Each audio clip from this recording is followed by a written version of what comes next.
We are the second most vulnerable country in the world. People struggling, seeing their living standards decline, their life expectancy decline. We actually have a colossal challenge in front of us. I sort of feel like we're kind of tiptoeing around some of those kind of conversations. All you're doing is mopping up the mess after the last cyclone. Kind of greenwashing end of the spectrum. We're all guilty of it. There is a risk that your property value could drop to nil. No one will be happy with it. Someone's using the word Greenie and hippie interchangeably. Yes. Not everybody who looks like me talks this way. Teach people that what they're looking at may not actually represent the truth, straight up. Countries go to war over things like this. James, a huge welcome to the Lead on Purpose podcast. Thank you for having me. Oh, absolute pleasure. Yeah. Look, it's obviously a few days out at this point from the election, but most people, I imagine, will know your policies. They can find your policies. I want to talk about you, the leader, the human, and what goes on inside here and inside here as well. So I believe everything rises and falls on leadership, whether that's corporate leadership, familial leadership, political leadership. What do you believe this country needs in terms of leadership?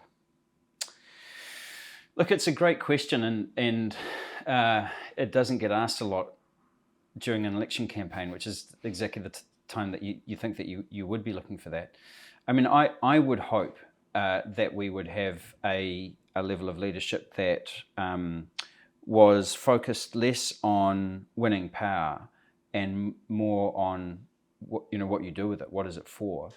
And in particular on the kind of long-term challenges that we face, because my sense is that we're very responsive. We're kind of just dealing with today's stuff, and there's always a crisis, which means there's always an opportunity to put something off, like put the big stuff off until later. But the problem is, because there's always a crisis, you never get to it because you're always putting it off, and then we end up in some deep shtuck. So I do think that people will respect it if you stand up and you say, actually, this is a bit of a hard call, but for the good of the country, we need to do it. And there have been moments in our history where we've done that, but not very many. What do you think it is that stops people from having that, say, courage to just do what's right? I wonder about that. I think part of it is, in a democratic system, and I do think that this is particularly with larger parties that are trying to, kind of build a very broad support base, but we're all guilty of it, that there's always this kind of sense of not wanting to offend one group too much and so on, and so I think that kind of worry about the idea that you might lose some votes if you make a hard call is what stops a lot of people. And I do think in political parties are themselves coalitions, and some of them are quite finely balanced sometimes. And I think for some leaders, they would like to say, they'd like to be stronger on something, but they don't necessarily have their whole team behind them on that. And if you don't have your whole team behind you, it's very hard to convince the rest of the country that you need to do something. Yeah. No, 100%. And why politics? I look back at your career, and it's quite incredible. And in fact, you and I, we share a lot of passion around leadership development. That was a big part of your past career. So why did you step in? You stepped in quite young into politics. Well, I came and went and came back again. So I first got involved. I mean, my last year of high school was 1990, which was also the first year that the Green Party fought a general election. And I ended up volunteering on the Wellington Central campaign then, and I sort of got involved for a few years while I was at university, and then my interests moved on to kind of other things, and I went and lived in the UK for a long time. And I was doing work over there on leadership and sustainability in large organizations. And we were doing some really good work and some work that, probably erred in more of the kind of greenwashing end of the spectrum. But I was doing a degree at Bath Business School, which was very much focused on sustainability in business. And during the course of that, there was a lot of work on climate and so on. And to me, it was scale. So I kind of had this moment where I realized that whilst I was doing good work and, some of the organizations that we were working with were starting to shift their practice, that wasn't going to add up to actually fixing the problem. And that's not to say that work doesn't need to happen, but I just kind of went, well, actually, some of the things that have to happen in order for us to stop climate change can only happen in the political system. And if we can make those changes in the political system, to do with, whether that's to do with kind of taxes and incentives and how we invest and what our regulations and our laws are and all of that kind of stuff, it makes it a lot easier for the business community or for your church groups or your sport groups or your household or you as an individual. It makes it a lot easier for you to make those changes that you want. Because I could see in with some of the large corporates I was working with, how they wanted to go further, but their competition wasn't interested, and they were worried. The ones that wanted to go further were kind of worried that they were overexposing themselves, so they held themselves back, which then legitimized the idea that actually we didn't need to do too much. So to me, it's like you've got to have those system settings are organized in a way that people who want to do the right thing find it easier to do that than not to do that. It's interesting when I think about Greens. I've sit down with lots of people from different backgrounds, but I had a few guests last year at one of my events who were actually chatting about their child, and they had 4 or 5 children, and said, "Look, and that one's a Greenie." And I said, "What do you mean by a Greenie?" Yeah. "Oh, they live in Raglan and they're a barista and they worry about the earth." And I said, "Okay, but what is it?" Like I hear that and I'm like, that's not a very fair reflection of a person who's a Green Party supporter or a member. What is it to support and be a part of the Green Party? Well, you ask very good questions. I mean, because I think in that example, someone's using the word greenie and hippie interchangeably. Yes. And actually, our support base is largely professional, urban, kind of 18 to 35, people who are starting their careers, a lot of new parents. I think that what does it mean to be a Green Party supporter? There are a lot of different issues that people care about. Ultimately, what we stand for is the notion that, whatever kind of world you want, it has kind of some biophysical limits to it. And if we can't work out how to live within those biophysical limits, then actually none of the things that you care about are going to be sustainable. Mm-hmm. We're not gonna like if healthcare is your thing, like that's your big passion in life. Well, climate change is going to have a way of making overloading the healthcare system. If you're worried about poverty and inequality, well, you try living on a planet in which there's a reducing amount of arable land and a growing population. That becomes a very big problem very, very quickly. So my sense is that people support us because they recognise that we do actually have a sort of a different worldview, fundamentally different worldview from, say, Labour and National, who I think live within a kind of a fairly common economic view. They've obviously got big arguments within that view, but we would say, well, you've got to. Actually, I'll tell this through a joke if you don't mind. I love a joke. So I can't remember where I first heard this, but there's this kind of old thing about how National want to grow the pie, and Labour want to divide the pie, and New Zealand First want 1 billion pies. And the Green Party says, well, ultimately the size of the pie is determined by the size of the oven. Love it. And while you're making pie, you need to keep your oven clean or you give everyone food poisoning. Right? So good.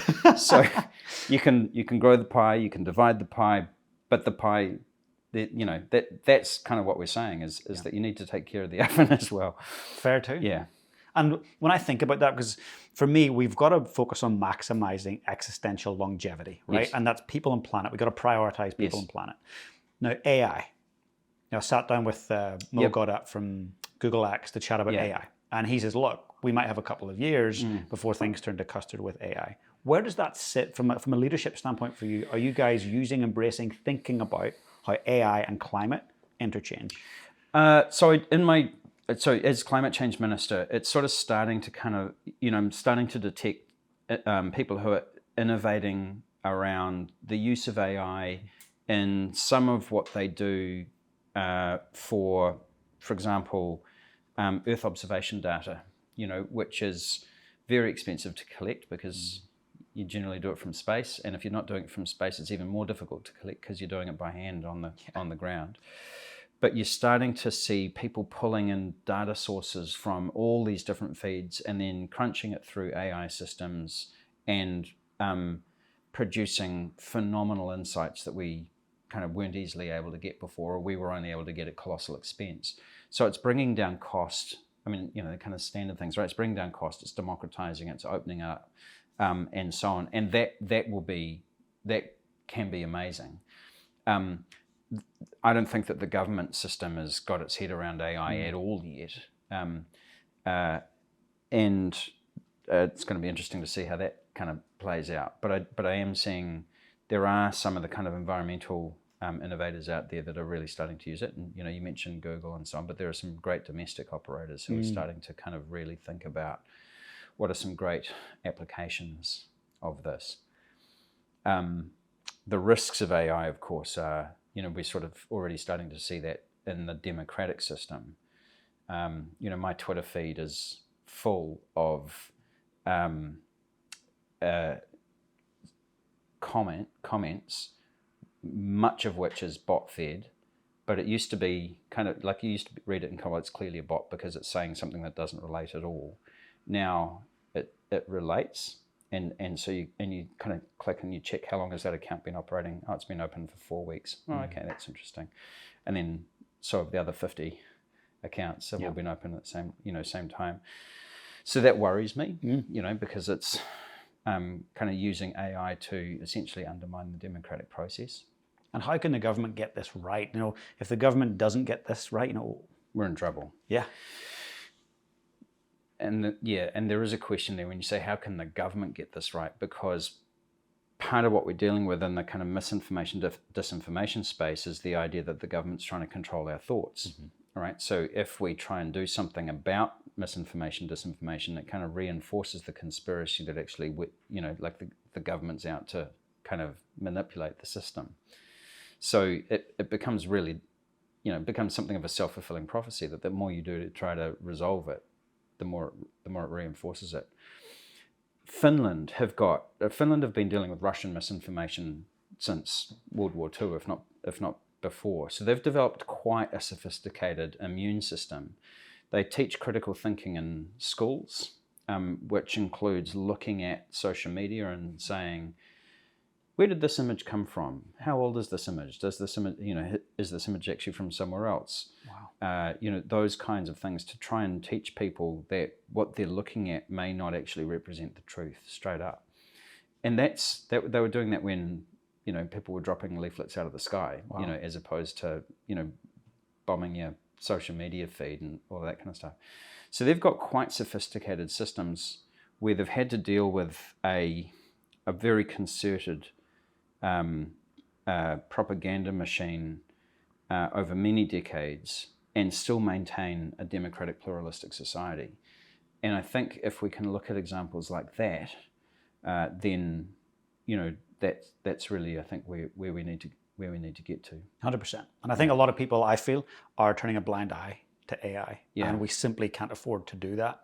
And we need leaders who are over it and who are aware of it and who have teams that are focused on that. Yeah, in Parliament, sadly, there's not a lot of people who are terribly IT literate. And that presented in quite hilarious ways sort of 10 years ago where, there was quite a famous speech in Parliament from somebody who was sort of talking about the internet being like a series of tubes that information went down. There was sort of that kind of forehead slap moment of kind of going, oh no, this is the level of sophistication we have to deal with. And so we do need, because Parliament is representative, right, of the population. It's not 99% of MPs are property owners, so it's not that representative, Yeah. but it's got all types of people in it, and really, and that will only ever be the case. So we'll be lucky if it includes a few people who actually really understand AI, and particularly lucky because the people who really understand AI aren't going into politics, right? But we do need the public service to be around, to be across it, so that they can be advising the politicians, and getting them up to speed. 100%. Yeah. And just for a second, you went away to the UK for quite a significant time, and you came back to Aotearoa.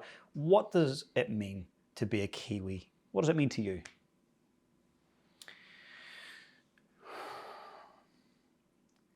I don't think I had a terribly good sense of what it meant to be a Kiwi until I left the country. It's the sense of kind of seeing what I was by what I was not.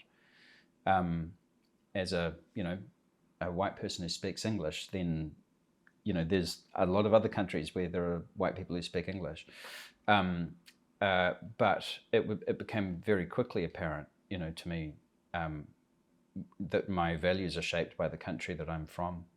That although I'm not Māori, the relationship that we have with Māori in this country shapes those of us who aren't as well. So even in really minor ways, like the use of certain te reo words that we kind of just drop into day-to-day conversation, as kind of, the fact that you say kia ora, or you talk about your puku, or you go get some kai, or, that kind of stuff is,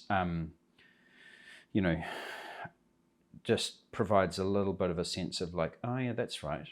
Not everybody who looks like me talks this way. And that the values that we have, I think, are very shaped by our natural environment, because although the vast majority of us live in cities, we are quite connected to, our forests and our wild spaces in a way, in my experience, that people in other countries aren't as much. I think we're shaped by our location in the Pacific, and the fact that we're a long way from anywhere. Yeah. We're as far from Sydney as Madrid is from Moscow. So that's chaos when you think of it like that. It's like unbelievable. Yeah. So you kind of, I think it's a combination of those sort of above the waterline things that you can see, and then the stuff that you can't see, I find fascinating. When I was in Australia for the first time, I think I probably had more culture shock in Australia than I did in China, because when you go to China, or a country that's very, very different, you expect everything to be different. When I went to Australia, I sort of expected everything to be largely the same. I was quite young and naive, and at the surface level, it is. Right? Again, that bit that you can see, but then there's just something that's doesn't gel, right? Not in a bad way, but it's like, I'm just not quite getting it. They're not getting me, I'm not getting them, and so on and so forth. And then you realize, well, actually it's a different country, and there are slightly different value sets at play there as well. So I think it's a journey of discovery for everyone. Yeah. I love that. I've got a little Kiwi myself. So Finn, my son, is 7 years old. We live over in Banks Peninsula and love it. And we're in the outdoors a lot. Beautiful part of the country. We love it there. It's pretty special. Yeah. And hopefully it'll stay special, and we'll protect that part of the world. I just want to ask, for his future, he's got a long future ahead of him here in New Zealand. I don't plan to ever leave New Zealand. And this is home. What can you do as a leader at Parliament to help protect Finn's future and all the other young Kiwis? Well, I think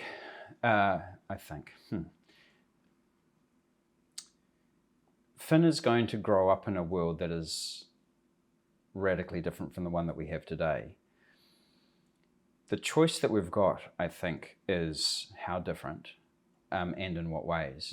So obviously the world that we live in today is very different from when I was 7 years old. In 1980, and if you project forward another kind of 43 years, it'll be very different again. the climate will be different, which means that weather patterns will be very, very different. We have a choice about the extent to which we are continuing to make that worse and about how we've adapted to that change. Have we built a country which is sort of taking everyone with us, or the people who are able to look after themselves looking after themselves whilst very, very large numbers of people are struggling, seeing their living standards decline, their life expectancy decline, their ability to kind of feed and clothe and house themselves go from bad to worse. And to me, that is the job of Parliament, is to kind of say, actually, the former of those where we have reshaped our towns and our cities so that they're more livable, so that our homes are, warmer and drier, less flood prone, that we've reshaped our kind of agricultural system and our food system to make sure that everybody has what they need when they need it, and so on. That to me is that's the big challenge that we're facing. And if we don't, then like I said, all those other things become very, very difficult. 100%. I'll give you an example. I was talking to Mark Brown, who's now the Prime Minister of the Cook Islands. Prior to that job, he was the Climate Change Minister and Finance Minister. And one of the things that he said was that 25% of the Cook Islands' annual budget is spent on climate-related costs, mostly cleanup. Right? Now, we don't spend 25% on anything. We don't spend 25% on health, on education, on on superannuation, on social welfare. Some of those things are getting up there. They're in the kind of 20% or so mark, but nothing is 25% or above. Yeah, it's massive. So now imagine taking 25% off superannuation, social welfare, education, health, etc. Just 25%. Unreal. Every year. Wow. Because all you're doing is mopping up the mess after the last cyclone and trying to rebuild everyone's houses in time for the next one. So that to me is the kind of the great challenge of our time, and it sort of makes the current kind of fiscal difficulties that we're in look like child's play. Yeah, frankly. we're not even close to what it Not could be even looking close. like. Yeah. Well, I guess a big worry, a concern for me, not just as a dad, but as a Kiwi, is when that Alpine fault Oh yeah. rips through the South Island. Yeah. We are going to need leadership more than ever. And we're going to need people that have heads that are switched on, that are willing to roll their sleeves up and make big decisions. Yeah. But actually, we need that stuff to start happening today. Yeah. Because that thing's ready to go off. Yes. So in your opinion, what needs to be done from a leadership standpoint to ready ourselves as a country for that moment? Well, I think it would help if we had a conversation about it. Yeah. Definitely. But I mean, let me just say that the Alpine fault is one of about half a dozen major events that sit in our country's risk profile. We are the second most vulnerable country in the world after Bangladesh when it comes to geophysical risk. Right? That's mind-blowing. Japan's number 7. Oof. Right? When you put it like that. Yeah. So that's partially, like a lot of that is earthquake risk, including the Alpine fault, but a lot of it's climate related, and erosion, sea level rise, drought, flood, fire, storm, all of the above, and then you add on the fact that we've built our towns and our cities on kind of floodplains, river mouths, places where there's fresh water and good farmland because it's flat and there's water around. Turns out that combination of things isn't always such a great idea. Yeah. On an earthquake fault, we actually have a colossal challenge in front of us to say, well, if we're going to be able to survive any combination of these risks, Alpine fault plus, sort of major climate catastrophes, because the climate's a constant, so we're always going to have those issues, and they will kind of become larger scale. You then drop in something like an Alpine fault earthquake in the middle of that, and you have the kind of multiplier effect. So it's not just that one thing that you've got to deal with, it's that plus the other things. So you're absolutely right. Getting in advance of that is a function of reshaping our towns and our cities, reshaping things like how we think about insurance and town and planning. And I sort of feel like we're kind of tiptoeing around some of those kind of conversations because we're not quite prepared to say to people, hey, there is a risk that your property value could drop to nil, if we were to be completely honest about the actual risk here. You're absolutely right. I was told by a leader recently who's focuses on science and modelling around monsoons and rain. They said, look, your home in Banks Peninsula, I will tell you now, is going to make its way down to the sea. And I started laughing. I said, what do you mean? Like, you're on the hill. We are not prepared for monsoon type rains. Yeah. When they hit, the hill's going to start moving. Yeah. I thought, wow, like that's scary. And you're all of a sudden, the first thing you go, well, I need to sell and move. Yeah. But I love Banks Peninsula. And then my next thing is, okay, what can the leaders do to go, we're aware of that. That's a possibility. Anything's a possibility. Here's what we're doing about it. Well, there's a number of responses that you can have, right? So in pure economic terms, some of it comes down to what are you prepared to do with that asset? Like, what is it worth to you? So the kind of facile example that I use is if you've got a barbecue area on a beach, you can kind of afford to write that off, right? So you're not going to build seawalls to defend it. If you've got an airport, you might want to think about where it is because that's a multi-billion-dollar sort of multi-generation asset that you've got there. You want to think very, very carefully about where that is. And I've met people here in Christchurch who, particularly out sort of around Brighton Beach area, which is a sand spit, which is greatly at risk.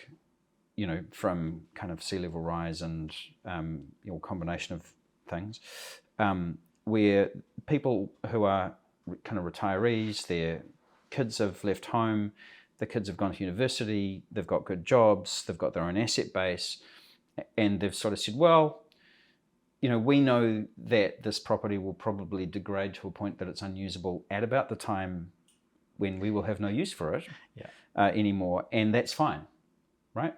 And the kids are all right, so, the fact that they won't be getting an inheritance from our property is not a big deal. Not a big deal.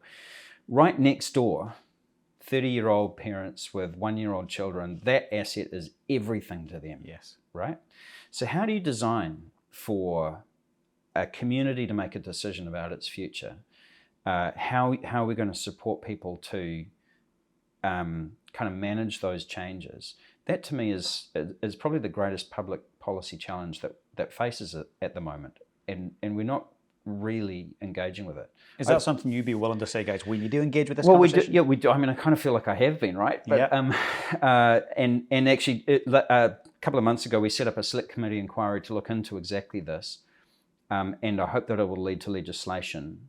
And I do hope that the government of the day, whoever that is, takes the recommendations of that select committee, because that's a parliamentary process. So it's not one party saying, we think this is the way to go, and that they implement that, because we've got to work out what is the appropriate share of risk and cost between the property owner, their local authority, central government, their insurance company, their bank, and be really clear about that. Because at the moment, half the reason why it's taken so long to sort out people in Hawke's Bay and Auckland after the anniversary day floods and Cyclone Gabrielle is we didn't have a system in place.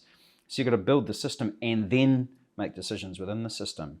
That takes forever. If we'd had the system up and running, we could have dealt with those peoples who had like red stickered or yellow stickered houses within 2 to 3 months. But it took the first 6 months to kind of get clear about actually what are we going to do here. Which isn't good enough in the world that we live in. It is not good enough. And we have a bespoke solution in Westport. We have a bespoke solution for where is it, Edgecombe, another one for Matata, another one for Hawke's Bay. We've just got to have something that we can turn on when we need it, and that it's really clear, and no one will be happy with it, because no one's going to get 100% payout for anything. But it is going to need to deal with people's hardship, because there will be people who, no matter what, just can't. Their life circumstance will mean that they just can't do anything. So we need to take care of them. Yeah, 100%. And then people who are able to afford to take their haircut are going to have to. And that's part of that honest conversation that I was saying to you before, is we are not going to be able to say to everybody that we're going to be able to cover every economic loss. It's just not possible. What I like about when I sit down and chat to you is that there's just common sense. Like when I hear you speak, it's common sense. And unfortunately, common sense isn't always common practice. Uncommon sense. Yeah, 100%.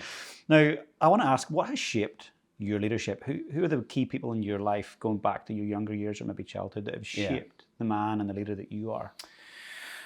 I mean, a lot of people would say this, right? But definitely my folks and the household that I grew up in was a political household with a strong social justice bent, shall we say.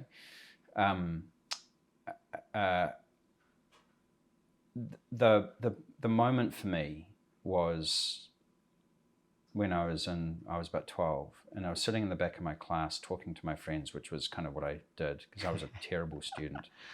And when you're talking and you suddenly realize you're the only person in the room talking, I sort of had that moment. And then I tuned into my teacher, and the first words that I heard, he'd been talking for a while, but the first words that I heard him say were, "Countries go to war over things like this." That grabbed my attention. And it was the day after the Rainbow Warrior had been bombed in Auckland Harbour. It was July 1985. And that was sort of the first time, because I was 12 or 11, whatever I was, that was the first moment where I kind of became aware of the world beyond my immediate preteen concerns. And I was outraged. Here's France, who theoretically is on our side, bombing a Greenpeace ship, who are the good guys, who are trying to do something good, which is draw attention to nuclear testing in the Pacific, which is bad. And this is all happening in our thing. I was like, it was so outrageous to me. And so that was the moment where I think I became kind of politicized, but became an environmentalist. I don't think I'd really had a kind of a strong kind of connection to the environment before that, but that moment certainly brought it home to me. It's about incredible. What was at risk. I love that is like a turning point, and that you can remember that's an emotional moment. It's sitting there deep in your subconscious. Yeah. And I think, the listeners that are listening right now can probably think back to moments in their lives, and it's important that we listen to those moments and we take action based on that. Yeah. My sense, kind of some of the work that I did with kind of emerging leaders and so on, a lot of people could identify a moment. A lot of people couldn't as well. It was just a sort of a sense that they had always,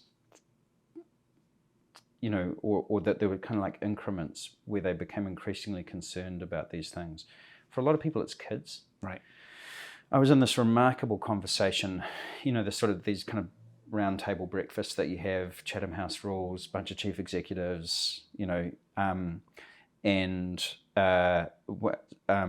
one of these, and we were talking about climate change, and we were really talking it through from a kind of business opportunity, business risk, what are the economics, who pays, blah, blah, blah, blah.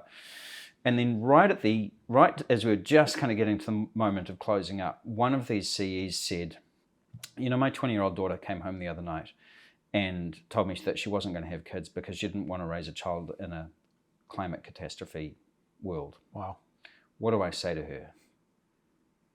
Makes it real, right? Very real. And I don't have kids, so I'm not the right person to ask for parenting hacks.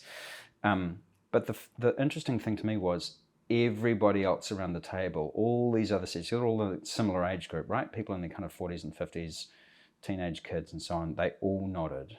There you go. And then the breakfast went on for another half hour, and the conversation just went about 10 stories deeper than where it was. I was like, okay, now we're getting real.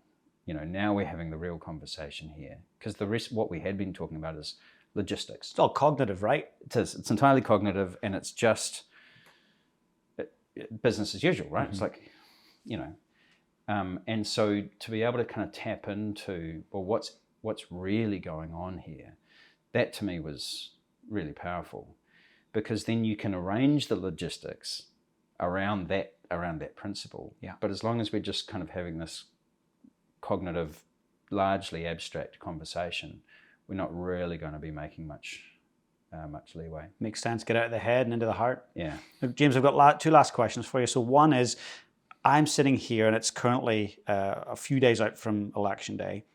I still haven't made a decision which way I'm voting. And in the past, I've known exactly who for months. Yeah. So for anybody else that is ever going, who should I vote for? What advice would you give them in terms of making a decision? The first thing I would say is make sure that you do vote. And it's funny, right? Because I'm obviously not an undecided voter. Yeah, of course. Yeah. And I have already voted. But I think in this particular election, my experience of people who are undecided because they're disappointed or underwhelmed with the kind of mainstream offerings. And the implications of the outcome of the election are going to be massive. Of course. They're going to be huge. So I would just say that if you really honestly are finding yourself stuck about where to go with, just try to imagine the, two realities. Work out which of those you would prefer most, or which one is less worse than the other, at the very least. But then within that, you've got, different parties that you can vote for. And you may agree and disagree with every party in roughly equal measure, but it comes down to values. Who consistently prioritizes the things that you care most about or that you identify most with? Even if that party kind of drives you a bit batty, then I would say vote with your values, and do that. Because honestly, when I decided in the mid-2000s that I was going to come home and run for Parliament, I did think, I had always voted Green. I was like, well, okay, should I do it with the Greens or another party? And I looked at everyone's policy platforms, and I agreed and disagreed with them all in pretty much equal measure. So then it came down to, who do I identify with the most? Even if some of the positions that they hold or some of the things that they say are a bit daft. But in a world where everyone else is saying daft things, I just think you have to vote for that party that sort of makes the most sense at that level. That's really helpful, incredibly helpful. And last question, if we fast forward many, many years into the future, and you know that it's your last day here on Earth, and a very young person, maybe 10, 11 years old, comes into the room and says, James, how can I go about leading my life on purpose? What advice would you have for them? I'm going to beg your forbearance for a couple of minutes with this one. Yeah, of course. The first thing I would say is take some time to get really clear about what is the difference that you want to make in the world, in your life. And you can argue that that's a process of discovery, but I would also say it's a process of choice. Because there is a moment where, especially in our world, we have lots of great options, and you can't do everything. You have to commit to one thing, and that means choosing. So you get to choose what is the difference that you want to make with your life. You want to be really, really clear about that. Young people today, many of them do have, many, many options, and they're all very juicy and exciting. So know what the destination port is that you're trying to get to. If you think about it, there is no point in any boat's journey where it is pointed exactly at its destination port until it's literally pulling into the harbour. It's always slightly to port or starboard at any point, and it's working with the currents, it's working with the wind, it's working with the conditions in the moment. But if you've got multiple options in front of you, you need to know what your destination port is, because otherwise you're just at sea. You're literally just bobbing around with the currents and the winds. You don't know where you're going. So the single most important thing in life, I would say, is know what that is. And then in any given moment, it becomes so much easier to make choices about what to do with your life. Because although all of these options might be exciting and interesting and pay well and take you off to, exotic locations or whatever, there will only be a few of those that are even broadly pointed in the direction of your destination. And so you can just say thank you to all of those others. They look great, but they're not going to get you any closer to that. And then you can just keep making your choices in life that way. Life actually becomes quite easy then, you know, because then you're not kind of stuck in this option paralysis that so many of us are stuck in. So that would be the one piece of advice that I would impart. That's really powerful. And I know from my end personally, hearing that, it really resonates with get clear on your vision and get after it. And I'm sure there's many listeners and viewers that are watching right now going, thank you, I needed to hear that. So James, I want to say a massive thanks for making time on election week to connect in, and wishing you all the best for the future. My absolute pleasure. Thank you for having so me. much. Cheers. Cheers.